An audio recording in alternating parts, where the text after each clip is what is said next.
నుండి ఒక 2 వచనాలు మనం చదువుతున్నాం. 2 వచనాలలో ఉన్న ఒక మాట ఏంటంటే శిలువ. అపోస్తలుడైన పౌలు కొరింథీలో చేసిన పరిచర్యకు ఫలితంగా అక్కడ ఒక సంఘం ఏర్పడింది. వారికి రాసిన ఉత్తరంలో ఉన్న మాటలే మనం చదువుతున్నాం.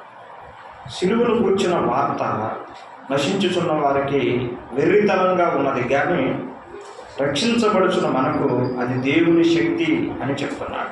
అంతేకాదు 22వ వచనంలో 2 తెగల గురించి చెప్పాడు. యూదులు సూచక్రియలు చేయమని అడుగుతున్నారు, గ్రీసు దేశస్తులేమో జ్ఞానాన్ని వెతుకుతున్నారు, వారికేమో జ్ఞానం కావాలని కోరుతున్నారు.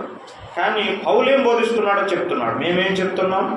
సిలువ వేయబడిన క్రీస్తుని మేము ప్రకటిస్తున్నాం. సూచక్రియలు కాదు, అద్భుతాలు కాదు, జ్ఞానము కాదు, స్వస్థతలు కాదు, మేము సిలువ వేయబడిన క్రీస్తును ప్రకటించుచున్నాము. వారి ప్రకటన ఏమిటో చెప్తున్నాడు పౌలు. మనమేం ప్రకటించాలి, వారేం ప్రకటించారో మనమేం ప్రకటించాలో కూడా చెప్తున్నాం. కాబట్టి ఈ ఉదయకాలం ప్రభు నాకు ఇచ్చిన కొన్ని తలంపులు. సిలువ వేయబడిన క్రీస్తును మనం ప్రకటించాలి అని దేవుని వాక్యం చెప్తుంది. అయితే ఈ ప్రకటన కొద్దిమందికి ఎట్లా ఉన్నదంటే వెరితనంగా ఉంటుంది అని బైబిలే చెప్పింది. కొంతమందికి వెరితనము, కానీ ఎవరికి వెరితనమో చెప్పాడు. నశించుచున్న వారికి వెర్రితనము, కానీ రక్షించబడుచున్న మనకది దేవుని శక్తి. కాబట్టి సిలువ అనేది గొప్పదేమీ కాదు, అది ఒక భయంకరమైనటువంటి శాపగ్రస్తమైనటువంటి మరణపు పొయ్యి. ఆ సిలువపై మన ప్రభు అయిన యేసుక్రీస్తు వేలాడాడు.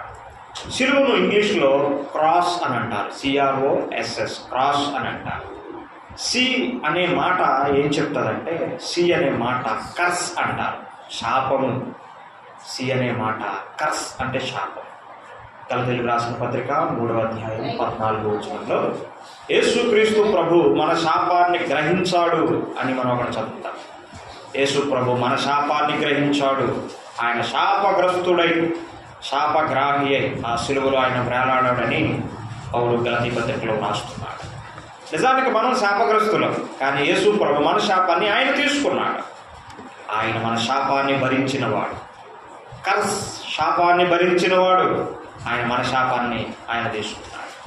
రెండవది ఆర్ అనే మాట రిప్రోచ్ అంటారు, అంటే భయానకమైన లేక భయంకరమైన అవమానాన్ని ఆయన పొందాడు. చూడండి, హెబ్రీయులకు రాసిన పత్రిక 12వ అధ్యాయంలో 2వ వచనంలో ఆ మాట మనం చదువుతాం. హెబ్రీయులకు రాసిన పత్రిక 12వ అధ్యాయం 2వ వచనంలో మనల్ని ఆవరించి ఉన్నందున మనం కూడా ప్రతి భారమును సులువుగా చుట్టుపెట్టి పాపమును విడిచిపెట్టి విశ్వాసమును కత్తియు దాన్ని కొనసాగించేవాడని యేసు వైపు చూచుచు మన ఎదుట ఉంచబడిన పందెంలో ఓపికతో పరిగెత్తుతాము.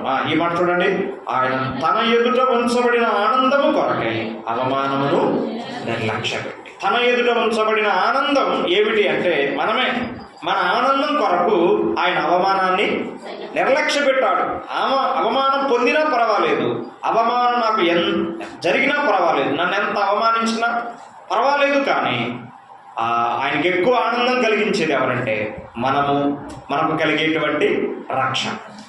మన కొరకు ఆయన అవమానాన్ని భరించాడు. ఆ కలువరి సిలువలో ఆయనని ఎంత అవమానించారో ఆలోచించండి ఒకసారి.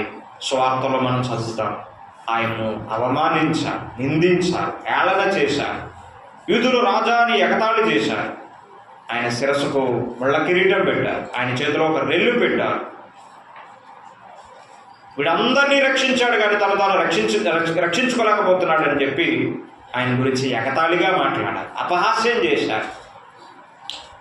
ఆయన అవమానాన్ని భరించినవాడు, మన శాపాన్ని భరించాడు, మన అవమానాన్ని కూడా ఆయనే తీసుకున్నాడు. నిజానికి మనం అవమానానికి పాత్రులు. మనము చేసిన పాపము ద్వారా మనం శాపాన్ని భరించవలసిన వారు, మన అవమానాన్ని పొందవలసిన వారు. కానీ ప్రభు ఏం చేశాడంటే మన శాపాన్ని ఆయన తీసుకున్నాడు, మన అవమానాన్ని కూడా ఆయన తీసుకున్నాడు. మూడవ మాట ఏంటంటే ఓ అనే మాట ఆర్డీల్ అంటారు. ఆర్డీల్ అంటే ప్రచండమైన కోప. విలాపవాక్యాల గ్రంథంలో ఉన్నది అన్నమాట. విలాపవాక్యాల గ్రంథం 1వ అధ్యాయం 12వ వచనంలో ఉన్నది. చూడండి, ప్రోవను నడుచువారులారా ఇలాగ జరుగుట చూడగా మీకు చింత లేదా? యెహోవా తన ప్రచండ కోప దినమున నాకు కలుగజేసిన శ్రమ వంటి శ్రమ మరి ఎవరికైనానో కలిగినదో లేదో మీరు నిదానించి చూడుడి అంటున్నాడు. చూడాల్సిన సంగతి అది. ఆలోచించండి, చూడండి. ఏంటి? తన ప్రచండ కోప దినమున నాకు కలుగజేసిన శ్రమ వంటి శ్రమ మరి ఎవరికైనా కలిగిందో లేదో నిదానించి చూడండి అని చెప్తున్నాడు.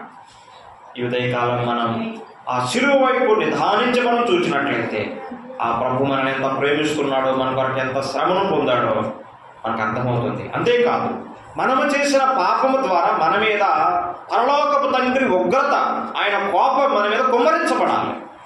ఆయన ఏం చేశాడంటే మన కోపాన్ని ఆయన భరించాడు. ప్రచండమైన కోపం మాట ఉన్నది కదా అక్కడ, ప్రచండమైన కోపాన్ని మనకు బదులుగా యేసుక్రీస్తు శిలువలో మరణించాడు.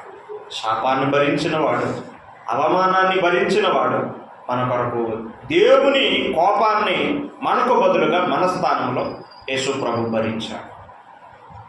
5వదిగా సెపరేషన్, ఎడబాటు. మన కొరకు ఎడబాటును భరించినవాడు. పాపం చేసి దేవునికి దూరం అయిపోయింది మనము దూరస్తులం అని ఎఫెసీ పత్రిక 2వ అధ్యాయంలో పౌలు రాస్తున్నాడు. దేవునికి దూరస్తులం. ఎలాగ దూరస్తులం అయ్యాం? పాపము ద్వారా దేవునికి మనం దూరస్తులం అయిపోయాం. దూరం అయిపోయిన మనల్ని దగ్గరికి చేర్చడానికి, సమీపంగా చేర్చడానికి యేసుక్రీస్తు ప్రభు మన కొరకు ఆయన ఎడబాటును భరించాడు.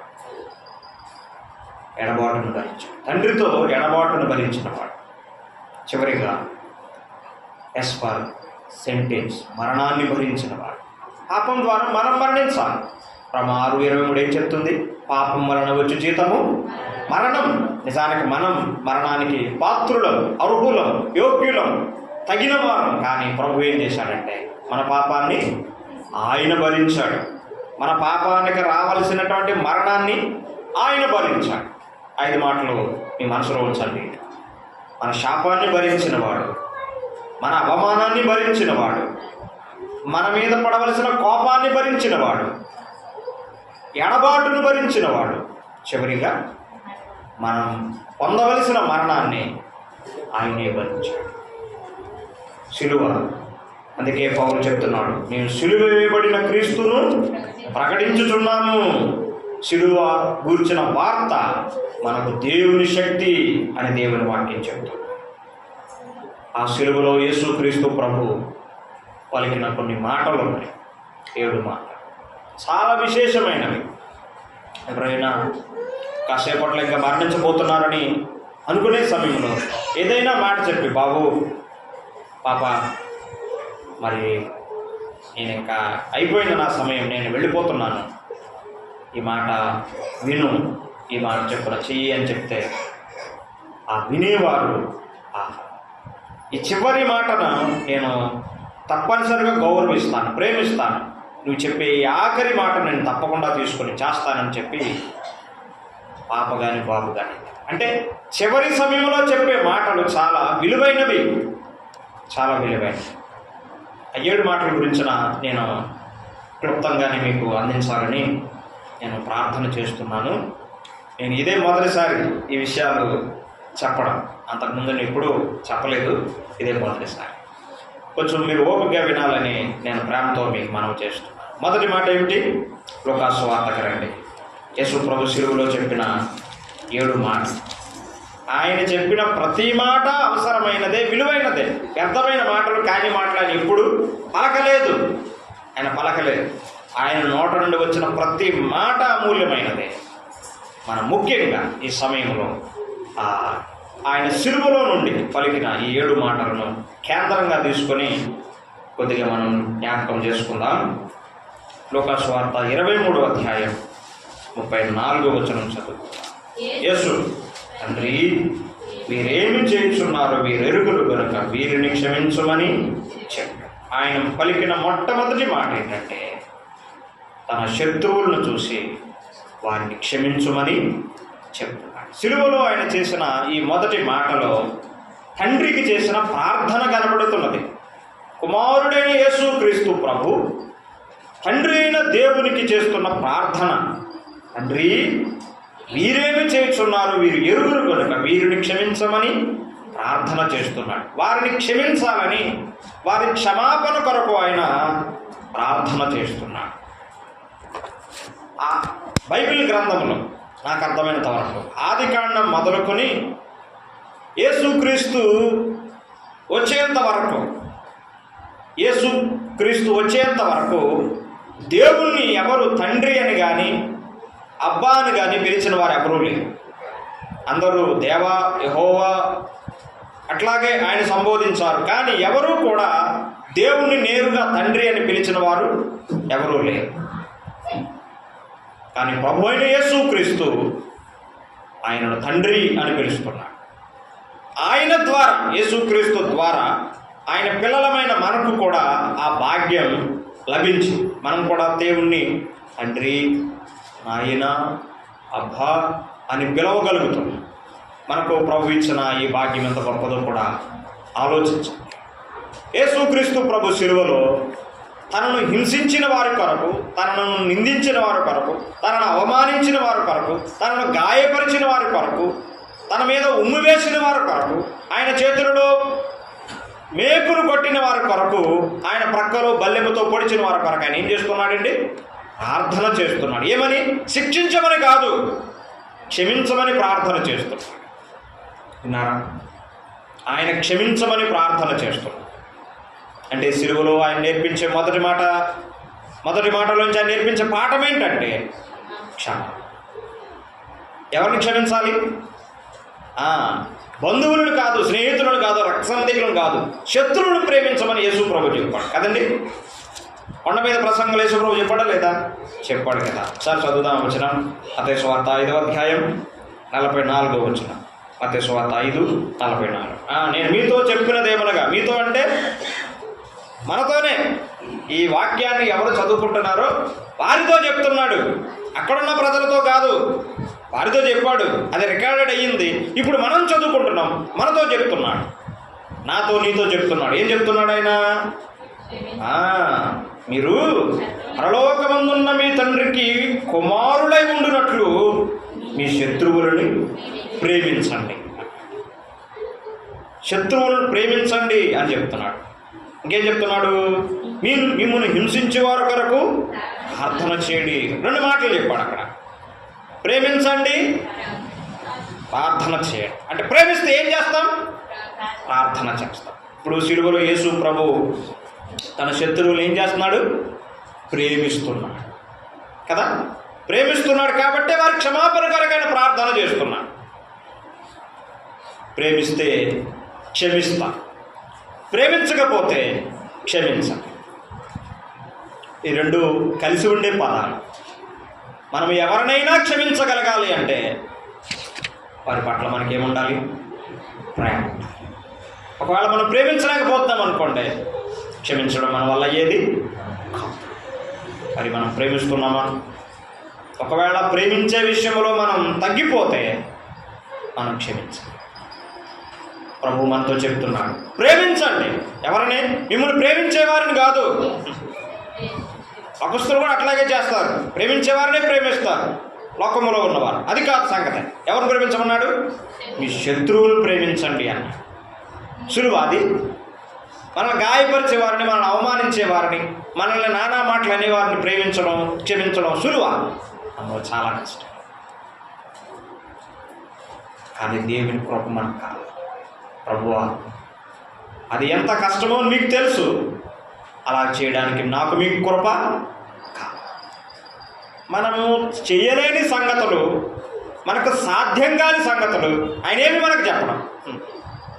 మనము చేయగలిగినవి, మనకు సాధ్యమయ్యేవే చెప్తాడు ఆయన. వినండి, చెప్పడం మాత్రమే కాదు, ఆయన కృప కోరుకుంటే తప్పకుండా అది చేయడానికి అవసరమైన కృపను, సామర్థ్యాన్ని కూడా ఆయనే ఇస్తాడు. మన వల్ల ఏది కాదు. ప్రేమించండి, క్షమించండి, ప్రార్థన చేయండి అని చెప్తున్నాడు. మనం వింటున్నాం, ప్రార్థన చేయండి, ప్రార్థన చేయండి. తండ్రి వీరేమీ చేయుచున్నారో మీరు ఎరుగరు. అంటే మాకేం తెలీదా చేయడం?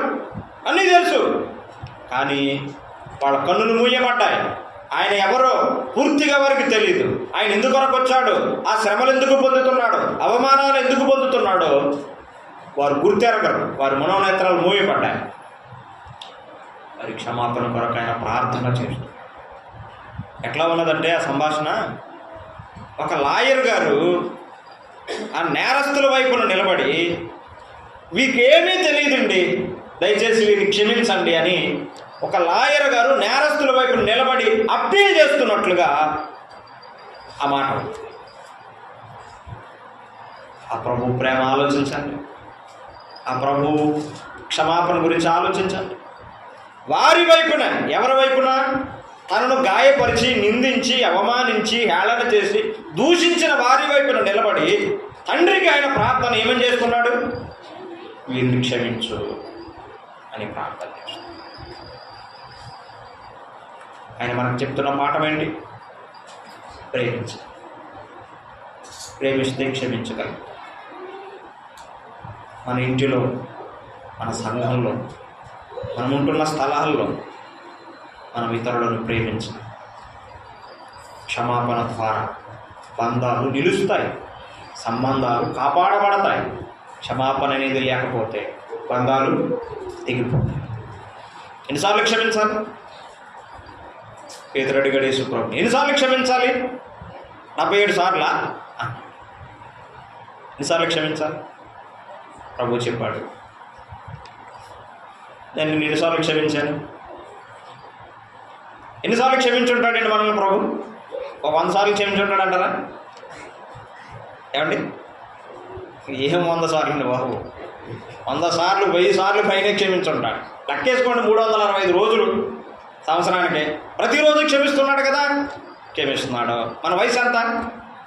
ఇంటూ కొట్టండి, ఇంటూ 365. ఎన్నిసార్లు క్షమించాడు ప్రభు మనకు?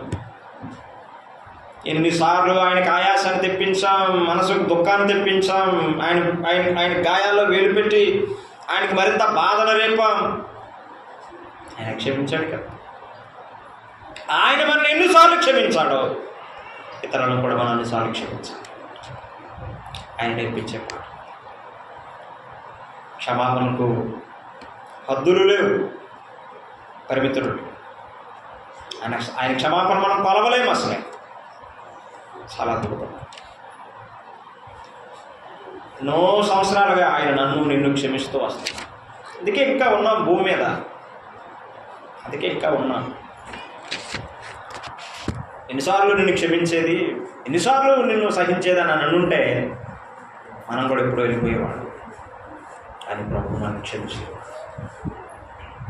ఎప్పుడో వెళ్ళిపోవాల్సిన వాళ్ళం మనం కూడా, ఇక్కడ ఉన్న వాళ్ళం మనందరం, మనం కూడా వెళ్ళిపోవలసిన వాళ్ళు. మన తోటి వారు ఎప్పుడో వెళ్ళిపోయారు, మనం ఇంకా ఈ భూమి మీద ఆయన సన్నిధిలో ఉండగలిగాం. కారణం ఏంటో తెలుసా? ఆయన క్షమిస్తున్నాడు, సహిస్తున్నాడు, మన కొరకు ప్రార్థన చేస్తున్నాడు, మనం ఇంకా ప్రేమిస్తున్నాడు.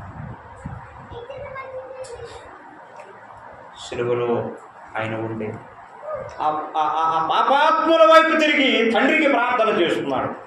వీరేం చేస్తున్నారు? వీరెరుగరు, వీరిని క్షమించు అని ఆ తండ్రికి ప్రార్థన చేస్తున్నాడు. మనం కూడా ఇతరులను క్షమిద్దాం. మనకు నష్టాన్ని కలిగించిన వారిని, మనకు ఆపద కలిగించిన వారిని, మనల్ని అవమానించే వారిని క్షమించుతాం. ప్రభు మనల్ని విడిచిపెట్టాడు. ప్రభు మనకు సహాయం చేస్తాడు. యెషయా గ్రంథం 53:12లో ఒక మాట ఉంది చూడండి. ఇది ప్రవచన రీతిగా చెప్పబడిన మాట. ఒకసారి ఆ మాట మనం చదువుకుందాం.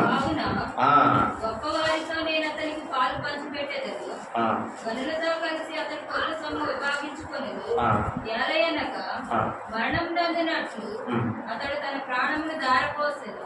అతిక్రమం చేయు వారిలో ఎంచబడిన వాడాయను. అనేకుల పాపమును భరించచ్చు. ఈ మాట చూడండి. అనేకుల పాపమును భరించచ్చు. తిరుగుబాటు చేసిన వారిని గూర్చి విజ్ఞాపనము చేసి. ఎవరి గురించి విజ్ఞాపన చేస్తున్నాడు? అనుకూలంగా ఉన్న వారి కోసం కాదు, తిరుగుబాటు చేసిన వారు. ఎవరికి విరోధంగా? పరలోకపు తండ్రికి, ఆయన కుమారునికి విరోధంగా తిరుగుబాటు చేసిన వారే వీరే, సిలువ వేసిన వారే. వారి గురించి ఆయన ఏం చేస్తున్నాడు? విజ్ఞాపనము చేశాడు. యెషయాలో ఇప్పుడు 740 సంవత్సరాల క్రితం చెప్పబడిన మాట ఇప్పుడు యేసుక్రీస్తు ప్రభు సిలువలో ఆ తిరుగుబాటు చేసిన వారిని గురించి ఆయన విజ్ఞాపనము చేస్తున్నాడు. సరే, రెండవ మాట చదువుకుందాం. లూకా సువార్త 23వ అధ్యాయంలోనే 43వ వచనం. ఆయనను చూచి 43 చదువుతున్నారు. అందుకు ఆయన వానితో, పరదేశులో ఉందని నిశ్చయముగా నీతో చెప్పుచున్నాను. మొదటి మాటలో క్షమాపణ అనే సంగతి మనం చూసాం. రెండవ మాటలో శిలువ మీద ఉన్న దొంగతో యేసు ప్రభు చెప్పిన రెండవ మాట. యేసు ప్రభుతో పాటు ఇద్దరు నేరస్తుల్ని శిలువ వేశారు. కుడివైపున ఒకడిని, ఎడమ వైపున ఒకడిని.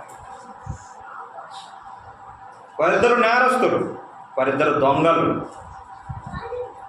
ఒక దొంగతో ప్రభు చెప్పిన మాట మనం చదువు. వానితో చెప్తున్నాడు, దొంగతో చెప్తున్నాడు. మొదటిగా పాపుల వైపు తిరిగి, పాపాత్ముల వైపు తిరిగి క్షమించమని ప్రార్థన చేశాడు. ఇప్పుడు దొంగ వైపు తిరిగి ఏం చెప్తున్నాడు? నేడు నీవు నాతో కూడా పరదేశులో ఉండు అని నిశ్చయముగా నీతో చెప్పుచున్నాడు. వీరిద్దరు దొంగలు. ఒక దొంగ ప్రభువుని నమ్ముకొని తన జీవితాన్ని, తన లక్ష్యాన్ని, తన దిశను మార్చుకున్నాడు. మరొక దొంగ ప్రభువుని తిరస్కరించి తను తానే నాశనానికి నడిపించు. వినండి, అతనికి ఎంత దూరంలో ఉన్నాడు, ఇతనికి కూడా అంతే దూరంలో ఉన్నాడు ప్రభు. ఇతనికి ఒకే రీతిగా ఆయన కనబడుతున్నాడు, మార్పేమీ లేదు. కానీ ఒకడు ప్రభువుని అంగీకరించాడు, మరొకడు ప్రభువుని తిరస్కరించాడు. సిలువ ప్రపంచాన్ని లేక లోకాన్ని 2 భాగాలుగా చేస్తాం. నంబర్ 1 అంగీకరించేవారు ఉన్నారు, నంబర్ 2 తిరస్కరించేవారు కూడా ఉన్నారు. వేల సంవత్సరాలకు ఇదే జరుగుతూ వస్తుంది. సువార్త ప్రకటించబడుతుంది. ప్రభువుని గురించిన వార్త గ్రామాల్లో, పట్టణాల్లో సువార్త అందించబడుతూ ఉంటుంది. కొందరు ఏం చేస్తున్నారు?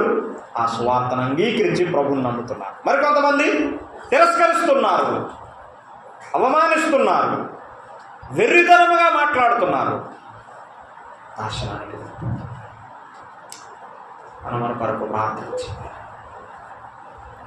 వారిద్దరూ ఎట్లా ఉన్నారో పైన కొన్ని మాటలు ఉన్నాయి చూడండి. 39వ వచనం. వేలాడ వేయబడిన నేరస్తుల్లో ఒకడు ఆయనను దూషించి. ఇక్కడ ఒకడు దూషించాడు అన్నది, కానీ మత్తయి సువార్తలో ఏమన్నదో చూడండి ఒకసారి. మత్తయి సువార్త 27వ అధ్యాయం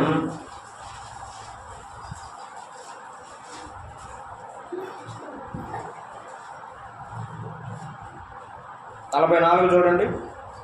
ఆయనతో కూడా సిలువేయబడిన బందిపోటు దొంగలను అలాగే ఆయనను, బందిపోటు దొంగ ఉందా, దొంగలు అని ఉందా? దొంగలు అంటే ఇద్దరు. ఒకనిలో కలిగిన పరివర్తన మరొకనిలో కలగలేదు. ఒకరిలో పరివర్తన కలిగింది, మరొకరిలో పరివర్తన కలగలేదు. ఇద్దరు ప్రభువును దూషించిన వారే, కానీ ఒకడు మారిపోయాడు, మనసును మార్చుకున్నాడు, ప్రభు వైపు తిరిగాడు. తోటి దొంగను గద్దిస్తున్నాడు కదా. 40 వచ్చిన మాట ఉంది చూడండి. 23, 40 లూకా సువార్త. అయితే రెండో వాడు వారిని, సిలువలో ఉన్నారు వారు, కుర్చీలో లేరు. కుర్చీలో కూర్చుని మాట్లాడుకునే సంభాషణ కాదు అది, సిలువలో జరుగుతున్న సంభాషణ. మరణానికి దగ్గరగా ఉన్నారు వారు. వారికి సంభాషణ ఏమని? నీవు అదే శిక్షావిధిలో ఉన్నావు కనుక దేవునికి భయపడ. ఆ ఒక దొంగ యేసు ప్రభు వైపు తిరిగి ఆయన గురించి మరొక దొంగకు చెప్తున్నాడు, నువ్వు దేవునికి భయపడవా? ఆయన ఎవరు? ఆయన దేవుడు. ఆయనకు భయపడవా? మనకైతే ఇది న్యాయమే. మనము పాపం చేశాము కాబట్టి, దొంగతనాలు చేశాము కాబట్టి, హత్యలు చేశాము కాబట్టి, మనకు జరిగే ఈ శిక్ష అనేది న్యాయమైనది. మనం చేసిన వాటికి ప్రతిఫలం పొందుతున్నాం.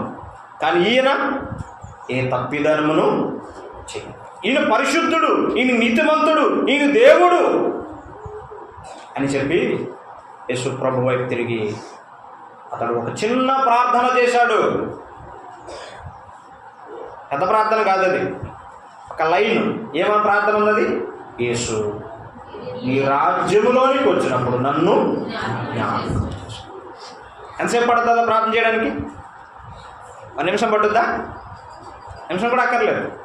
ఒక చిన్న ప్రార్థన అతని జీవితాన్ని పూర్తిగా మార్చివేసింది. వినండి, ఒక వ్యక్తి యేసు క్రీస్తునందు విశ్వాసం నుంచి మారు మనసు పొందడం అనేది ఊహకు అందని అద్భుతమైన ఒక అనుభూతి. కోట్ల రూపాయలు వెలపెట్టిన అటువంటి అనుభూతిని పొందండి. పాపాలు క్షమించబడడం, జీవితం మారడం అనేది మన మాటల్లో చెప్పలేని ఒక అనుభూతి. మారిన వ్యక్తికి తెలుస్తుంది ఆ అనుభూతి. ఆహా, నా పాపాలన్నీ క్షమించబడ్డాయి, నాలో ఉన్న భారమంతా పోయింది, ప్రశాంతంగా ఉన్నది, నెమ్మదిగా ఉన్నది, ప్రభు నా హృదయంలో ఉన్నాడనే తృప్తితో ఆ వ్యక్తి బ్రతుకుతాడు. యేసు అంటే అర్థం ఏంటండి? రక్షకుడు. ఆయన రక్షించేవాడు, పాపము నుండి రక్షించేవాడు, శిక్ష నుండి రక్షించేవాడు, శాపము నుండి రక్షించేవాడు, ఉగ్రత నుండి రక్షించేవాడు. ఆయన నీ రక్షకుడైనా? మరి నీకు రక్షకుడిగా అంగీకరించావా? ఈ మధ్యాహ్నం ఆలోచించు. యేసుక్రీస్తుని నీ రక్షకుడిగా అంగీకరించావా? మంచిదే. అంగీకరించకపోతే ఇదే మిక్కిలి అనుకూలమైన సమయం. నీవు నీ రాజ్యములోనికి వచ్చిన యేసుప్రభుకి ఏముంది? ఒక రాజ్యం ఉన్నది, రక్షకునికి రాజ్యం ఉన్నది. ఆ రాజ్యంతో ఆయన త్వరలో రాబోతున్నాడు. వచ్చినప్పుడు నన్ను జ్ఞాపకం చేసుకో, నన్ను జ్ఞాపకం చేసుకో. ఒక వ్యక్తి తన పాపముల విషయమే పశ్చాత్తాపడితే, పాపాలను ప్రభు దగ్గర ఒప్పుకుంటే ఆయన క్షమిస్తాడు. యేసుప్రభు వెంటనే చెప్పాడు, నేడు నీవు నాతో కూడా పరదేశం. ఎరా, చేసిన దొంగతనాలన్నీ చేశావు, మట్టర్లు చేశావు, ఇంత ఘోరంగా జీవించావు, ఆఖరికి సమయంలో వచ్చి నన్ను క్షమాపణ అడుగుతావా? అంత దుర్మార్గుడు రాను, నేను క్షమించేది లేదని అన్నాడా? ఎంత మంచి దేవుడు! ఆయన పాదాల వద్దకు వచ్చే వ్యక్తులను ఆయన అంగీకరిస్తాడు. యోహాను సువార్తలో చెప్పాడు, నా యొద్దకు వచ్చి వారిని నేను ఎంత మాత్రమును త్రోసివేయను అన్నాడు. ఆహా, ఆయన వంటి దేవుడు ఎవరు? ఎంత పతనమైపోయినా, ఎంత పాడైపోయినా, ఎంత దూరం అయిపోయినా సరే ఆయన పాదాల వద్దకు వచ్చి, ప్రభువా నన్ను క్షమించు అని ఓ చిన్న ప్రార్థన ద్వారా క్షేమంతా ప్రభు వెంటనే క్షమించాలి. సమయమేమీ పట్టలేదు.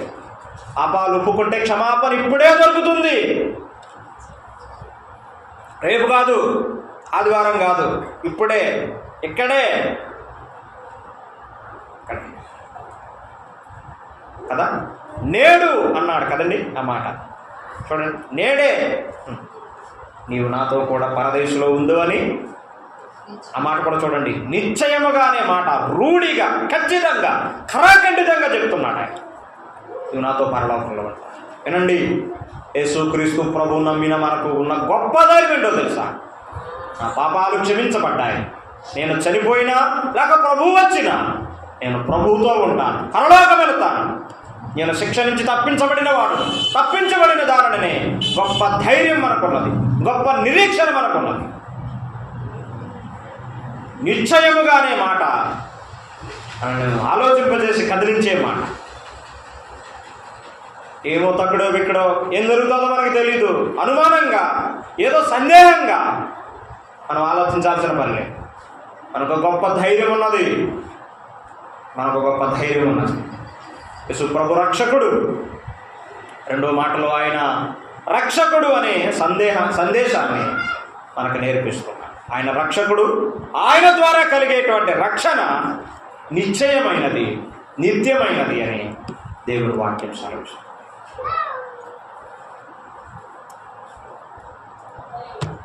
ఆపివైపు తిరిగి ప్రభు చెప్పాడు, నేడు నీవు నాతో పాటు పరదేశంలో. అమ్మాయా, మీ స్థానాలు ఎక్కడెక్కడ ఉన్నాయో ఒకసారి ఆలోచించుకో. చనిపోతే పరలోకానికి వెళతారా, లేకపోతే ఆరని నిత్యాగ్ని గుండానికి వెళతారో ఆలోచించు. మరణంతో జీవితం ముగింపు కాదు, మరణం తర్వాత జీవం ఉన్నది, మరొక జీవితం ఉన్నది. దానికి సిద్ధంగా ఉన్నారా? అక్కడ ఉండడానికి సరిపడిన సిద్ధపాటు మీరు కలిగి ఉన్నారో లేదో ఆలోచించు. ఒకవేళ ఈ దొంగ వలె ప్రభువును అంగీకరించే సమయం ప్రభు ఇస్తుండగా అంగీకరించాలి. వినండి, ఈ దొంగకు ఇవ్వబడినది ఇదే మొదటి అవకాశం, అదే చివరి అవకాశం. మరొక రోజు ఉందా? మరొక వర్తమానం ఉన్నదా? అది అయిపోయింది. Last chance, first and last chance అది. మాయా, మరి వాక్యం వింటున్న వాళ్ళు ఇంకా ప్రభువుని అంగీకరించిన వారు ఉన్నాయి. మీరు ఎన్ని వర్తమానాలు వింటున్నారు, ఎన్ని సందేశాలు వింటున్నారు, ఎన్ని అవకాశాలు ప్రభు మీకు ఇస్తున్నాడు. అవకాశాలు చేజార్చుకోకూడదు, పోగొట్టుకోవద్దు. అవకాశాలు మళ్ళీ రావు, మళ్ళీ అవకాశం ఇవ్వబడింది, ఒకతను సద్వినియోగం చేశాడు. మరొక ఆయన ఏం చేశాడు? పోగొట్టుకున్నాడు. నువ్వు ఎవరిలాగా ఉంటావో మరి ఆలోచించుకో. ఎవరిలాగా ఉంటావో ఆలోచించు. సిలువలో ఉన్న రెండో దొంగతో ప్రభు చెప్తున్నాడు, నేడు నీవు నాతో కూడా పరదేశంలో ఉండు అని నీతో నిశ్చయముగా చెప్పు. ఎవరైతే ఈ ఉదయకాల సమయంలో యేసుక్రీస్తు ప్రభుని మీ రక్షకుడిగా అంగీకరిస్తే నీవు నిశ్చయంగా పరలోకానికి వారసురాలు అవుతావని దేవుని వాక్యం సెలవిస్తుంది. మూడో మాట చదువుకుందాం. యోహాను సువార్త 19వ అధ్యాయం 26వ యేసు తన తల్లిని తాను ప్రేమించిన శిష్యులను దగ్గర నిలిచుండ చూసి, అమ్మా, ఇదిగో నీ కుమారుడు అని తన తల్లితో చెప్పాడు. తర్వాత శిష్యుడు చూసి, ఇదిగో నీ తల్లి అని చెప్పాడు. అక్కడే నుండి ఆ శిష్యుడు అటు తన ఇంట చేర్చుకున్నాడు. సిలువలో మొదటి మాటలో క్షమాపణ చూసాం, రెండవ మాటలో రక్షణ, నిశ్చయత ఆ మాట చూశాం. మూడవదిగా ఆయన శిష్యునితో మరియు తల్లితో పలికిన మూడవ మాట కూడా మనం చదువు. ఆయన మనల్ని రక్షించేవాడు, మనల్ని క్షమించేవాడు. మూడవదిగా మన గురించి ఆయన శ్రద్ధ తీసుకునేవాడు, మన గురించి ఆయన బాధ్యతతో శ్రద్ధతో ఉన్నాడు అనే సంగతి 26వ వచనంలో మనకు అర్థమవుతుంది. మరియను గూర్చిన, అంటే తల్లిని గూర్చిన శ్రద్ధ ఆయన తీసుకున్నాడు. ఆమెను విడిచిపెట్టినవాడు లేక నిర్లక్ష్య పెట్టినవాడు కాదు. ఆయన ఈ లోకానికి మానవునిగా వచ్చాడు, మానవుని రక్షించడానికి. ఆయన దేవుడు, నిత్యత్వంలో ఉన్నవాడు, అదృశ్యుడు, అనంతుడు, అక్షయుడు. ఆయన మానవునిగా మానవుని రక్షించడానికి వచ్చాడు. మరియ కడుపున ఆయన జన్మించాడు. ఇప్పుడు ఆయన చనిపోబోతున్నాడు, మరణానికి అత్యంత సమీపంగా ఉన్నాడు. ఆయన చనిపోయే ముందు తన తల్లిని గురించిన బాధ్యతను తన శిష్యుడైన యోహానుకు అప్పగిస్తుంది. మా ఇదిగోని, ఇక నేను కాదు నీ కుమారుడు, నేను వెళ్ళిపోతున్నాను తండ్రి వద్దకు, నీ కుమారుడు యోహాను అని చెప్పాడు. శిష్యుని చూసి ఏం చెప్పాడు? ఇదిగోని. ఆయన ప్రేమించే శిష్యుడైన యోహానుకు ఆయన తన తల్లి బాధ్యతను అప్పగించాడు. అక్కడ చూడండి, ఒక మాట మనం నేర్చుకోవాల్సి ఉంది. 25వ వచనం చూడండి. ఆయన తల్లియు, ఆయన తల్లి సహోదరియు క్లోఫా భార్య అయిన మరియయు మగ్ధలేనే మరియ యేసు శిలువ యొద్ద నిలుచున్నారు. ఇది ఒక క్యాడర్, లేకపోతే ఒక సర్కిల్. 26 వచనం చూడండి. యేసు తన తల్లియు తాను ప్రేమించిన శిష్యుడును దగ్గర నిలుచుండుట చూచి, ఈ 2 మాటలు ఒకసారి ఆలోచించండి. శిలువ యొద్ద నిలిచిన వారు కొందరు, శిలువకు దగ్గరగా నిలిచిన వారు ఇద్దరు కదండి. మీరు గమనించారా వ్యత్యాసం? 25లో శిలువ యొద్ద నిలుచుండిరి, కొద్దిమంది పేర్లు చెప్పాడు. 26వ వచనంలో శిలువ దగ్గర నిలుచుండిన ఇద్దరు.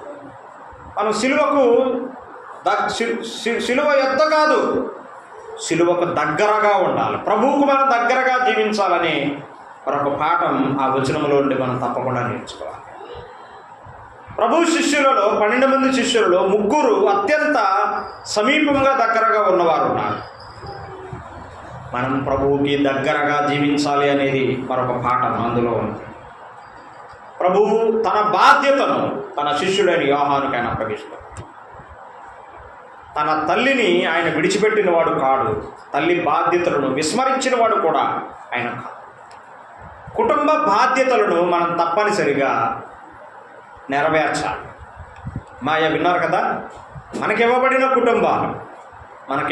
కుటుంబాలలో మన బాధ్యతలు, మన ధర్మాలను, మన విధులను మనము సక్రమంగా సరియైన రీతిలో తప్పకుండా నిర్వర్తించాలి, జరిగించాలి. నేను కుమారుడిగా నా బాధ్యతలను నా కుటుంబంలో నేను నెరవేర్చాలి. ఒకవేళ నేను కుమార్తెగా నాకున్న బాధ్యతలను నా కుటుంబంలో నేను నెరవేర్చాలి. ఒకవేళ నేను తల్లిగా నా బాధ్యతలు నేను నెరవేర్తాను. తండ్రిగా నా బాధ్యతలు, కుటుంబంలో ఎవరి బాధ్యతలు, ఎవరి విధులను వారు సరిగా సక్రమంగా నిర్వర్తించాలి అనే పాఠాన్ని ప్రభు మనకు నేర్పిస్తున్నారు. కొద్దిమంది పిల్లలు తమ తల్లిదండ్రులను వృద్ధాప్యంలో బాధ పెట్టేవారుగా, విడిచిపెట్టేవారుగా, నిర్లక్ష్యం చేసేవారుగా ఉంటారు. అది సరైన సంగతి కాదు. అలా చేయకూడదు. మనల్ని ప్రేమించి, మనల్ని కని, మనల్ని పెంచి పెద్దవారిగా చేసి, గొప్పవారిగా చేసి, మన కొరకు ప్రార్థన చేసి మనల్ని స్థాయిలోకి తీసుకొచ్చిన తల్లిదండ్రులని వృద్ధాప్య దశలో బాధ పెట్టడం, వారిని విస్మరించడం అనేది మంచి సంగతి కాదు. ఆ సమయంలో వారి ఎడల మనము జరిగించవలసిన మన బాధ్యతలను సరి అయిన రీతిలో మనం నిర్వహించాలి. ఒకవేళ ఆ విషయంలో మనం తప్పిపోతుంటే కనుక ఈ మధ్యాహ్నం ప్రభు మనతో మాట్లాడుతున్నాడు. దిద్దుకుందాం. మన బాధ్యతను, మన విధిని మన సరి అయిన రీతిగా నిర్వహించాలని ప్రభు మనతో ఈ సమయంలో ఆయన మాట్లాడుతున్నాడు. మంచిది. 4వ మాట చదువుకుందాం. చెప్పండి, ఎక్కడ ఉంది? మత్తయి సువార్త 27వ అధ్యాయం 46వ వచనం.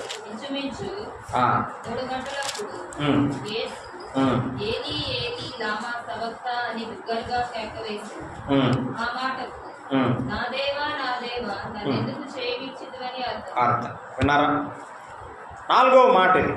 మొదటి 3 మాటలు ఇతరుల గురించి మాట్లాడాడు. శత్రువుల గురించి, దొంగ గురించి, తల్లి అయిన మరియ గురించి, శిష్యుడైన యోహాను గురించి ఆయన మాట్లాడాడు. మొదటి 3 మాటలు. ఈ 4వ మాట చూడండి. ఏలీ ఏలీ లామా సబక్తా అని బిగ్గరగా కేకవేసి. దాని అర్థం ఏంటి? నా దేవా నా దేవా నన్నెందుకు చెయ్యి విడిచితవని అర్థం. యేసు ప్రభు శిలువలో చేసిన ఆక్రందన. 22వ కీర్తనలో ఈ మాట మనం చదువుతాం. చూడండి ఒకసారి. 22వ కీర్తన మొదటి వచనంలో, నా దేవా నా దేవా నేల విడనాడితివి అని చెప్తారు. తండ్రికి దూరమైన కుమారుడిగా ఆయన కనబడుతున్నాడు. వేదనతో ఆయన కేక వేస్తున్నాడు. సృష్టి అర్థం కావడానికి చెప్తున్నాడు. సృష్టి ఆరంభం మొదలుకొని, ఆదికాండం 1వ అధ్యాయం మొదలుకొని యేసు ప్రభు శిలువలో వేలాడే వరకు తండ్రి కుమారులు ఏకముగా ఉన్నారని దేవుని వాక్యం చెప్తుంది. కానీ ఆ శిలువ సమయంలో పరలోకపు తండ్రి తన కుమారుని చేయి విడిచిపెట్టాడు. అది ఆయన భరించలేకపోయాడు. చేతులలో మేకులు ఆయన భరించాడు, ముళ్ళ కిరీటం భరించాడు, గాయాలు భరించాడు, కొరడాలు భరించాడు, అవమానాలు భరించాడు. కానీ ఆయన భరించలేకపోయింది ఏంటి? తండ్రి ఎడబాటును భరించలేకపోయాడు.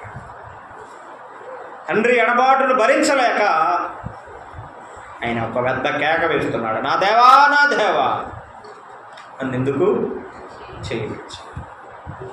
అంతకు మునుపు ఎప్పుడు ఆయన చేయి విడిచిన వాడు కాడు. చూడండి, కొన్ని వచనాలు చదువుతాం. యోహాను సువార్త 8వ అధ్యాయం 29వ వచనం. యోహాను సువార్త 8వ అధ్యాయం. నాకు తోడై ఉన్నాడు, ఆయనకి ఇష్టమైన కారణం నేను ఎల్లప్పుడూ చేయదును కనుక ఆయన నన్ను ఒంటరిగా విడిచిపెట్టాడు. అన్నారా? ఆయన నన్ను ఎన్నడూ ఒంటరిగా విడిచిపెట్టలేదు అని చెప్తున్నాడు. 16:32 కూడా చూడండి, యోహాను సువార్తలోనే 16:32. ఇదిగో మీలో ప్రతి వాడును ఎవని ఇంటికి వాడు చెదిరిపోయి నన్ను ఒంటరిగా విడిచిపెట్టి గడియ వచ్చుచున్నది, వచ్చేయున్నది. అయితే తండ్రి నా యందు ఉన్నాడు గనుక నేను ఒంటరిగా. యేసు ప్రభు ఎప్పుడు ఒంటరిగా లేడు. తండ్రి కుమారుడు ఇద్దరూ కూడా కలిసే ఉన్నారు. కానీ శిలువ సమయంలో పరలోకపు తండ్రి కుమారుని చేయి విడిచిపెట్టాడు. ఆయన ఒంటరిగా శిలువలో వేలాడుతున్నాడు. తండ్రి విడిచిపెట్టాడు చేయిని. ఎందుకు విడిచిపెట్టాడు? యేసుప్రభువు చేయిని తండ్రి ఎందుకు విడిచిపెట్టాడు? ఎందుకో తెలుసా? పాపం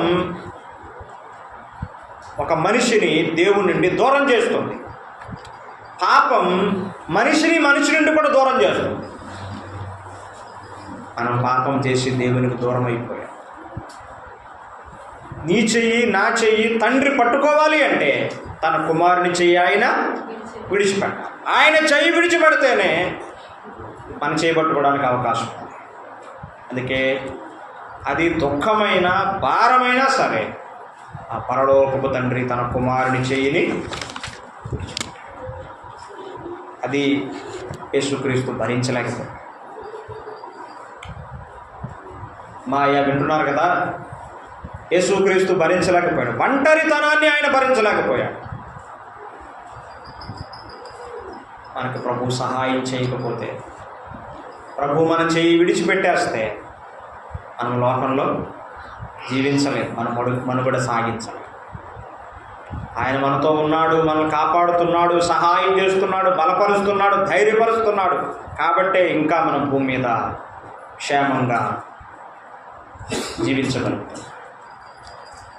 ప్రభు మన చేయి ఎప్పుడైనా విడిచిపెడతాడంటారా? ఫిబ్రవరి పత్రిక 13వ అధ్యాయం 5-6 వచనాలు చెప్పాడు, నిన్ను ఏమాత్రం విడువను, నిన్ను ఎన్నడను ఎడబాయను అని చెప్పాడు. ఆయన ఇచ్చిన వాగ్దానాలు ఎంత గొప్పవి. మనం చదువుకోవడానికి మాత్రమే కాదు, మనం వాటి పట్ల సంపూర్ణంగా నమ్మాలి. ఆ వచనాలను, ఆ వాగ్దానాలను. ఆయన మనల్ని ఎన్నడూ విడిచిపెట్టేవాడు కాదు. విచారం ఏంటంటే మనమే విడిచిపెట్టేస్తాం. లోకాశలను ప్రేమించి, లోకములో ఉన్న వాటిని ప్రేమించి, పాపాన్ని ప్రేమించి ప్రభువును విడిచిపెట్టిన సందర్భాలు, ప్రభువును విడిచిపెట్టి దూరంగా వెళ్ళిపోయిన సందర్భాలు మన జీవితంలో కనబడతాయి. ప్రభు మనల్ని ఎప్పుడు విడిచిపెట్టడు, మనమే విడిచిపెడతాం. నువ్వు అట్లా ఉండు ప్రభువా, అట్లా ఉండు అని చెప్పి ప్రభువును ప్రక్కన పెట్టి మనం ఏవేవో చేస్తూ ఉంటాం. కానీ ప్రభువు మనల్ని ఎప్పుడు విడిచిపెట్టేవాడు. ఒకవేళ ఆయన మనం ప్రక్కన పెడితే ఆయన చింతిస్తాడు, దుఃఖపడతాడు. అయ్యో నా బిడ్డ ఎట్లా చేస్తాడు ఏంటని. ప్రభు మనల్ని ఎప్పుడు విడిచిపెట్టేవాడు కాదు. మనల్ని ఎప్పుడూ విడిచిపెట్టకూడదని, మనల్ని ఎప్పుడూ విడిచిపెట్టకూడదని ఆ కలువరి శిలువలో ఆ పరలోకపు తండ్రి తన కుమారుని చేయిని విడిచిపెట్టాడు. అది కుమారునికి ఎక్కువ దుఃఖాన్ని, బాధను, వేదనను కలిగించింది. దేవునికి దూరమైపోయిన ఏ వ్యక్తి అయినా సరే ఆక్రందన చెయ్యాలి, ఆవేదన చెందాలి. ఎందుకో తెలుసా? దేవునికి దూరమైన ఏ విశ్వాసి కూడా ఆనందంగా, సంతోషంగా ఉండలేదు. ఎడబాటు అంతటి దుఃఖాన్ని, బాధను కలిగించింది. ప్రభువుకు దగ్గరగా ఉన్నారా? ప్రభువుకు దూరంగా జీవిస్తున్నారు? దూరంగా ఉన్నట్లయితే దగ్గరికి రండి. ఆయన చేయిలో మీ చేయి పెట్టండి. ఆయన పట్టుకుంటాడు, ఆయన నడిపిస్తాడు, ఆయన కాపాడుతాడు, ఆయన సహాయం చేస్తాడు, ఆయన ఆలోచన చెప్తాడు. ఆయన ఈ పట్ల శ్రద్ధ తీసుకుని, జాగ్రత్త తీసుకుని నిన్ను మంచి మార్గంలో ఆయన నడిపిస్తాడు. సిలువలో ఆయన పలికిన మాట, నా దేవా నన్ను ఎందుకు చేయించు. మనం పలకలేము అన్నమాట. ఆయన పలకాలి మన గురించి. అయ్యో నా కుమారుడా, నా కుమార్తె, నా చెయ్యెత్తి గిడిచిపెట్టావమ్మా. ఆయన పలకాలి. అట్లాంటి దుస్థితి అన్నాడు మనకు రాక. ప్రభువు చెయ్యి అన్నాడు మనం విడిచిపెట్టకుండా గట్టిగా ఆయన చేయి పట్టుకుని, ఆయన పాదాలు పట్టుకుని మన జీవిత ముగింపు వరకు ఆయన కొరకు మనం జీవించాలి. ఆయన మనల్ని క్షమించేవాడు, మనల్ని రక్షించి నిశ్చయంగా మన పరలోకానికి తీసుకెళ్ళేవాడు. మన గురించిన బాధ్యతను, శ్రద్ధను ఆయన తీసుకుంటున్నాడు. నాలుగవదిగా మనల్ని దగ్గర చెయ్యాలని, మనల్ని సమీపస్తులుగా చెయ్యాలని ఆయన తండ్రికి దూరమయ్యాడు. కొద్దిసేపు దూరం, ఎడబాటు కలిగి. 5వ మాట చూద్దాం. యోహాను సువార్త 19:20.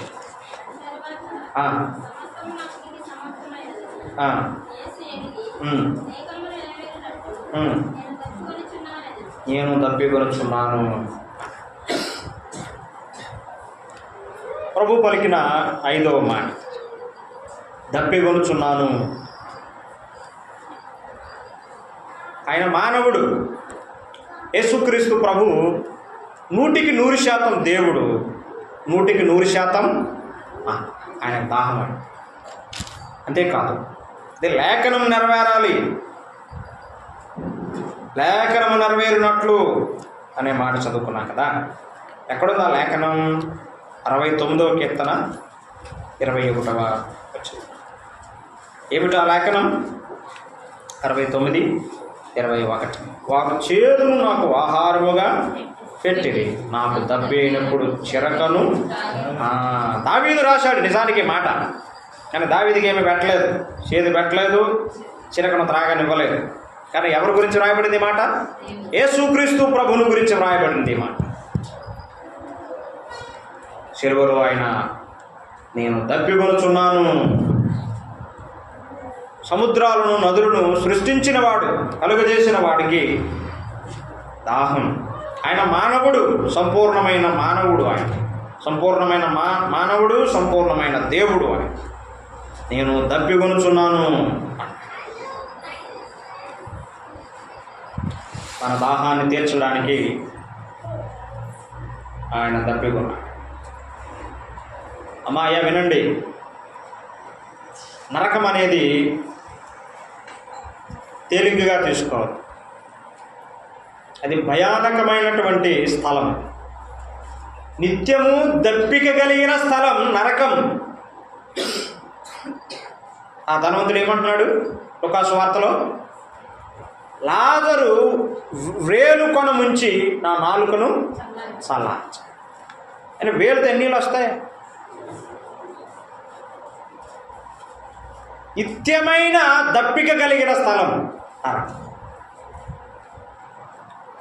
దాహం వేస్తుంది కానీ నీళ్ళు దొరకవు. అటువంటి చాలా భయంకరమైన స్థలం. మన దాహాన్ని తీర్చాలని, మనకు తృప్తినివ్వాలని ఆయన దప్పిక. యోహాను సువార్త 2వ అధ్యాయంలో మనం చదువుతాం, మనందరికీ తెలుసు. ఆ కానా పెండ్లో ద్రాక్షారసం. లోకం ఎన్నడూ మనల్ని తృప్తిపరచదు, తప్పనిసరిగా ఏదో ఒక రోజున ఖాళీ అయిపోతుంది. అంతేకాదు, యోహాను సువార్త 4లో మరొక స్త్రీ కనబడుతుంది, సమరయ స్త్రీ. పాపపు దప్పిక కలిగినటువంటి స్త్రీ. ఆ నీటి ద్వారా దాహం తీరదు, కానీ అంతకంతకు పాపపు దాహం పెరిగేదే, పెంచుకుని పోతుంది అది. అందుకే యేసు ప్రభువు యోహాను సువార్త 7:37 చెప్పాడు. నేను చదువుతున్నాను చూడండి, 7:37. ఆ పండుగలో మహాదినమైన అంత్యదినమున యేసు నిలిచి, ఎవడైనను దప్పిగొని ఎడల నా యొద్దకు వచ్చి దప్పి తీర్చుకొనవలెను. అమ్మా, ఏ దప్పికతో, ఏ ఆశతో, ఏ తీవ్రతతో మీరు ఉన్నారు? మీ దప్పికను, మీ దాహాన్ని ఎవరి యొద్దకు వచ్చి తీర్చుకోమంటున్నాడు? ఇంకోళ్ళ పేరు ఎవరు చెప్పలేదు. వాళ్ళ దగ్గరికి వెళ్ళి తీర్చుకోండి, వీళ్ళ దగ్గరికి వెళ్ళి కాదు, నా యొద్దకు వచ్చి తీర్చుకొనవలెను అన్నాడు. విన్నారా? ప్రకటన గ్రంథం 7వ అధ్యాయం చూడండి, అక్కడ కూడా మరొక మాట ప్రభు చెప్తున్నారు. ప్రకటన గ్రంథం 7వ అధ్యాయం 16వ వచనం. వారికి ఇక మీదట ఆకలి అయినను దాహమైనను ఉండదు, సూర్యుని ఎండ అయినను ఏ వడగాలిన వారికి. పరలోకంలో దాహం లేదు, అది సంగతి. నరకంలో నిత్యము దాహం ఉన్నది, పరలోకంలో దాహము లేదు, ఆకలి ఇది. అబ్బా, సూర్యుడు లేడు, చంద్రుడు లేడు, ప్రభు మాత్రమే ఉంటాడు. అక్కడ మరణమైనను, ఏడ్పైనను, దుఃఖమైనను, బాధ అయినను, కన్నీళ్ళైనను, వేదనైనను ఏమీ ఉండదు, ప్రభు ఉంటాడు. సంతోషం, ఆనందం, నెమ్మది, తృప్తి అన్నీ పరలోకంలో ఉంటాయి. ఎక్కడికి వెళ్తారు? ప్రభు అందుకే పిలుస్తున్నాడు, నా యొద్దకు వచ్చి దప్పి తీర్చుకొనవలెను అని ఆయన రమ్మని పిలుస్తున్నాడు. బైబిల్ గ్రంథంలో చిట్ట చివరిగా ఇవ్వబడిన ఆహ్వానం ఏంటి? ప్రకటన గ్రంథానికి రండి, 22వ అధ్యాయానికి రండి. ఆఖరి వచనంలో మనం చదువుకుందాం. ప్రకటన గ్రంథం 22వ అధ్యాయం 17వ వచనం చదువుతున్నాను. ఆత్మయు పెండ్లి కుమార్తెయు రమ్ము అని చెప్పుచున్నారు, వినువాడును రమ్ము అని చెప్పవలను, దప్పిగొని వారిని రానిమ్ము, ఇచ్చయించు వారిని జీవజలను ఉచితముగా పుచ్చుకొనని. ఆహా, ప్రభు రమ్ము అని పిలుస్తున్నాడు. ఎంత మంచి దేవుడైనా! రండి, రమ్ము అని పిలుస్తున్నాడు, పొండి అని కాదు, రండి అని పిలుస్తున్నాడు. దప్పిగొని వారిని రానిమ్ము. ఏ దప్పికతో ఉన్నావో, ఏ ఆశతో ఉన్నావో, ఏ కోరికతో ఉన్నావో, ప్రభువు నిన్ను రమ్మని పిలుస్తున్నాడు. అతి స్వార్థ 11:28 చెప్తున్నాడు, ప్రయాసపడి భారం మోసుకుని సమస్త దీనులారా నా యొద్దకు రండి, నేను మీకు విశ్రాంతిని ఇచ్చయించు వారిని జీవజలమును ఉచితముగా పుచ్చుకొననిమ్ము. ఆ కోరిక ఉంటే, ఆ ఆశ ఉంటే ఆయన జీవజలాన్ని ఇస్తానంటున్నాడు. ఏ జలం ఇది? ఆర్వో జలం కాదు, జీవజలము. దాహం ఉండదు. నిజం. ఎలా ఇస్తాడు? ఉచితంగా ఇస్తానంటున్నాడు. ఉచితంగా ఇస్తానంటున్నాడు. ప్రభు ఇచ్చే రక్షణ ఉచితంగా ఇస్తానంటున్నాడు. మనమేం ఖర్చు పడాల్సిన పని లేదు, మనమేమీ ప్రయాసపడవలసిన అవసరమే లేదు. ప్రభు ఉచితంగా రక్షణ ఇస్తాడు. ఒక ఆయన ఏం చెప్పాడంటే, salvation is free but not cheap అన్నాడు. రక్షణ ఉచితం, కానీ అది చౌకబారుది కాదు, అది ఒక విలువలేనిది అని ఎంచకూడదు. రక్షణ చాలా విలువైనది, ప్రశస్తమైనది. యేసుక్రీస్తు ప్రభు ప్రాణము ద్వారా రక్షణ మానవాళికి అందుతుందని దేవుని వాక్యం చెప్తుంది. ఇచ్చయించు వాళ్ళ జీవధారణ ఉచితముగా కూర్చుకోవాలి. ఉచితంగా ప్రభు రక్షణ ఇస్తాడు. మరి ఎందుకు ఇంకా రక్షణ పొందకుండా ప్రభువుకు దూరంగా జీవిస్తున్నారు? ప్రభు దగ్గరికి రండి, ఆయన ఉచితంగా రక్షించేవాడు. ఆయన ఇచ్చే రక్షణ ఉచితం. 6వ మాట చదువుకుందాం. 6వ మాట చదువుతాం. యోహాను సువార్త 19:30.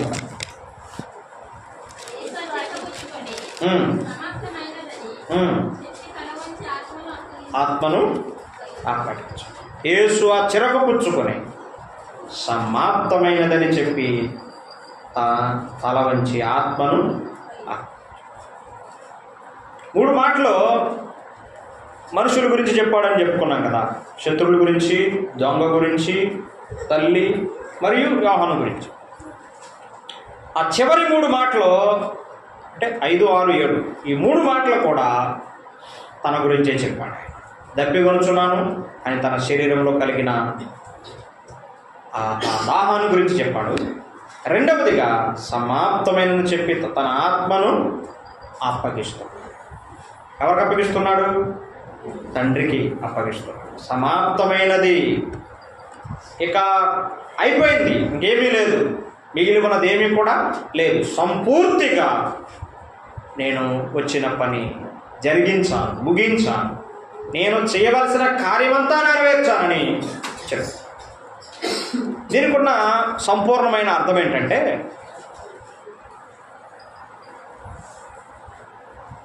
ఇది సమాప్తమైంది, ముమ్మాటికి సమాప్తమైంది, ఎప్పటికీ సమాప్తమైందని ఈ మాట యొక్క. ఇక దీనికి కలపడానికి ఇక ఏమీ లేదు. ఇంకా అయ్యో ఇది చేయకుండా ఆయన విడిచిపెట్టేశాడే, ఇది మనం చేద్దాం అనడానికి కూడా ఏమీ లేదు. ఇక ఆయనే సమాప్తం, 100% ఆయనే జరిగించి ముగించాడు. సమాప్తమైనదని ప్రభు చెప్పాడు. ఆయన చేయాల్సిన కార్యాలన్నీ సమాప్తం చేస్తూ వచ్చాడు. తిరగబుచ్చుకొని సమాప్తమైనదని చెప్పి తల వంచి ఆత్మను సమాప్తమైంది. మానవుడు రక్షణ పొందడానికి చేయవలసిన కార్యమంతా కూడా ఆయన సమాప్తం చేశాడు, అంతా చేశాడు, ముగించాడు, సంపూర్ణంగా ఆయన నెరవేర్చాడు. ఇక ఏమి కొదువ కానీ ఖాళీ కానీ ఆయన ఏమీ మిగల్చలేదు అని మనం గ్రహించాలి. సమాప్తమైంది అని చెప్తాం. వినండి, ఆయన ఆయన ఆయన నమ్మిన పిల్లలంగా మన బాధ్యత ఏమిటంటే, దేవుడు మనకిచ్చిన బాధ్యత, మనకిచ్చిన పని, మనం చేయాలని ఆయన కోరుకుంటున్న పనిని మనం కూడా ఎలా చేయాలి? సమాప్తం చేయాలి, సంపూర్ణంగా నెరవేర్చాలి. కానీ మనం కొన్ని పనులు ప్రారంభిస్తాం కానీ పూర్తి చేయం, మధ్యలోనే ఆపేస్తూ ఉంటాం, మధ్యలోనే మనం తడబడుతూ ఉంటాం. కాదు, ప్రభువు మనకిచ్చిన ఆ బాధ్యతను, ఆ పనిని పూర్తి చేయాలి. ప్రారంభించడం సులువే, కానీ ముగించడం అనేది కష్టమైన పని. ప్రారంభించడం మాత్రమే కాదు, ముగించాలి, సమాప్తం చేయాలి. ప్రభువు మనకిచ్చిన బాధ్యత, ఆయన తనకివ్వబడిన పనిని, బాధ్యతను ముగించాడు. సమాప్తమైనది అని ప్రభువు చెప్పాడు. అపోస్తల కార్యాల గ్రంథం 16లో ఒక వ్యక్తి పెద్దగా కేకేశాడు. అలాగ ఆ చెరసాల అధిపతి, అయ్యలారా రక్షణ పొందడానికి నేనేం చెయ్యాలి అని కేకేశాడు. ఏం చేయాలంటే అతను ఆయన చేయాల్సింది ఏమైనా ఉందా? ఏమీ లేదు. రక్షణ పొందడానికి ఆయన ప్రత్యేకంగా ఏదేదో చెయ్యాలని ప్రభు ఏమీ మిగల్చలేదు.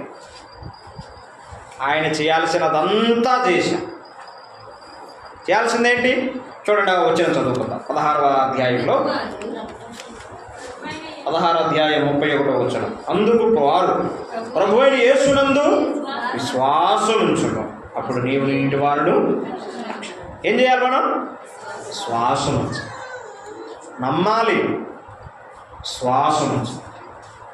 శ్వాసము ద్వారా రక్షించబడతాము, శ్వాసము ద్వారా పాపాలు క్షమించబడతాయి, దేవుని వాక్యం.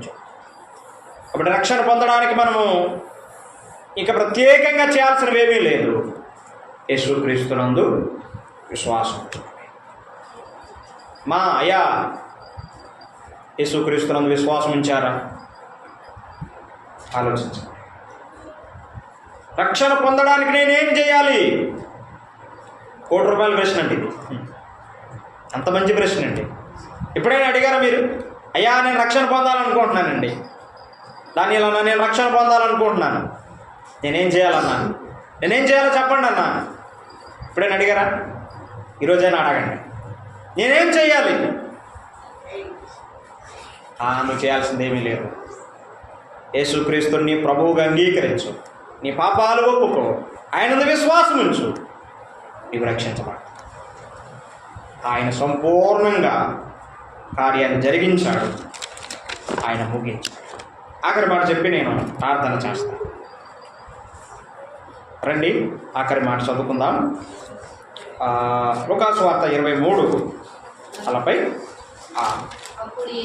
అప్పుడు యేసు గొప్ప శబ్దంతో కేక వేసి తండ్రి నీ చేతికి నా ఆత్మను అప్పగించుకొనుచున్నానని అని ఇలాగ చెప్పి ప్రాణం విడిచి మొదటిగా దప్పికొనుచున్నాను అనే మాట వద్ద ఆయన శరీరంలో కలిగిన దాహాన్ని గురించి చెప్పాడు. సమాప్తమైనదని చెప్పి తన ఆత్మను అప్పగించాడు. ఆయన శరీరము, ఆయన ఆత్మ, మూడవదిగా ఆయన ప్రాణము విడిచి. యేసుప్రభు నిజంగానే చనిపోయాడు. అదేమీ కట్టుకథ కాదు, అది యథార్థమైన సంఘటన. ఆయన ప్రాణము విడిచి గొప్ప శబ్దముతో కేక వేసి, తండ్రి నీ చేతికి నా ఆత్మను అప్పగించవచ్చు. మొదటి మాట ఏంటండి? తండ్రి వీరేమి చేయుచున్నారో వీరు ఎరుగురు కనుక వీరిని క్షమించు. చివరి మాట ఏంటి? తండ్రి నీ చేతికి నా ఆత్మను అప్పగించుకోవచ్చు. ముగింపులో కూడా ఆయన ఏం చేశాడంటే ప్రార్థన చేసి ముగించి, ప్రార్థన చేసి ప్రారంభించాడు, ప్రార్థనతోనే ముగించి. నీ చేతికి నా ఆత్మను అప్పగించుకొనుచున్నాను. ఆత్మను ఎవరికి అప్పగిస్తున్నాడు? తండ్రికి అప్పగిస్తున్నాడు. అప్పగించుకొనుట అనేది మనం నేర్చుకోవాలి. ఎవరికి అప్పగించాలి? దేవునికి అప్పగించడం నేర్చుకోవాలి. ప్రభువా నీ చేతికి అప్పగిస్తున్నాను, నీ చేతులకు అప్పగిస్తున్నాను, నీ చేతుల్లోనే పెడుతున్నాను అని దేవుని చేతికి అప్పగించుకోవడం అనేది మనం నేర్చుకోవాలి. దేవుని చేతులు భద్రత ఉంది, దేవుని చేతిలో ఆశీర్వాదం ఉన్నది, దేవుని చేతిలో క్షేమం ఉన్నదని దేవుని వాక్యం. తండ్రి నీ చేతికి నా ఆత్మను అప్పగించుకొనొచ్చు. అంతవరకు ఆయన పాపుల చేతిలో ఉన్నాడు. ఆ పాపుల చేతులు ఆయనను బంధించాయి, ఆ పాపుల చేతులు ఆయనను కొట్టాయి, ఆ పాపుల చేతులు ఆయన వస్త్రాలు లాగివేశాయి, ఆ పాపుల చేతులు ఆయన తల మీద ముండ్ల కిరీటం పెట్టాయి, ఆ పాపుల చేతులే మేకులతో ఆయన శిలువకు కొట్టాయి. కానీ ముగింపులో ఆయన పాపుల చేతిలో మరణించలేదు, తండ్రికి అప్పగించు. ఆత్మను ఎవరికి అప్పగించుకున్నాడు? తండ్రికి అప్పగించు. ప్రభువుకు అప్పగించుకొనుట అనేది మనం తప్పనిసరిగా మన విశ్వాస జీవితంలో నేర్చుకోవాలి. ఒక కార్యాన్ని కానీ, ఒక పనిని కానీ, ఒక ఆలోచనను కానీ, ఒక ఉద్దేశాన్ని కానీ ఆయన చేతికి అప్పగించుకోవడం అనేది మనం నేర్చుకోవాలి. ప్రభువా నీ చేతికి అప్పగిస్తున్నా. ఆయన చేతికి అప్పగించామనుకోండి ఎలా చేస్తాడంటారు? ఏమైనా లోటుపాట్లు ఉంటాయంటారా? పర్ఫెక్ట్గా ఉంటుంది, అద్భుతంగా ఉంటుంది, మనోహరంగా ఉంటుంది ఆయన జరిగించాడంటే. కానీ మన చేతులు కాదు, ఆయన చేతులకు అప్పగించుకోవడం నేర్చుకో. ఆయన చేతులకు అప్పగించుకోవడం నేర్చుకో. ప్రభువు వారు మరణించక ముందు శత్రువుల కొరకు ప్రార్థన చేసి వారిని క్షమిస్తున్నాడు. పశ్చాత్తాపడే దొంగకు ఆయన రక్షణ ఇచ్చాడు.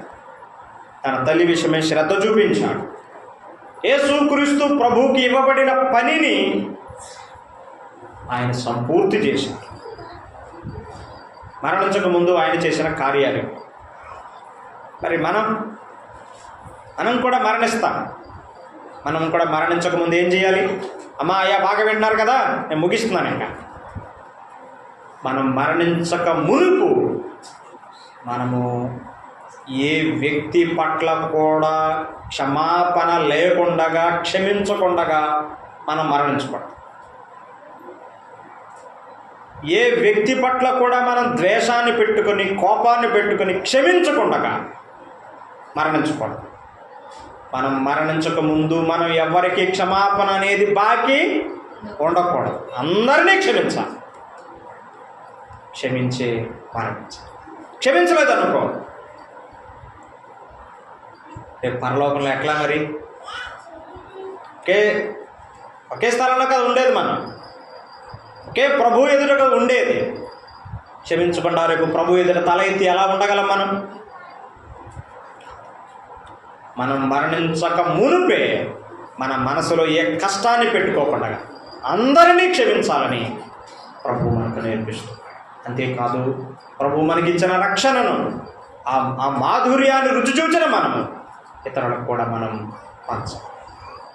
యేసు ప్రభుని మేము నమ్ముకున్నాం, ప్రభు మా జీవితాన్ని మార్చాడు, మా జీవితంలో ఇన్ని మేళ్ళు ప్రభు చేశాడు, ఇంత మార్పును తీసుకొచ్చాడు.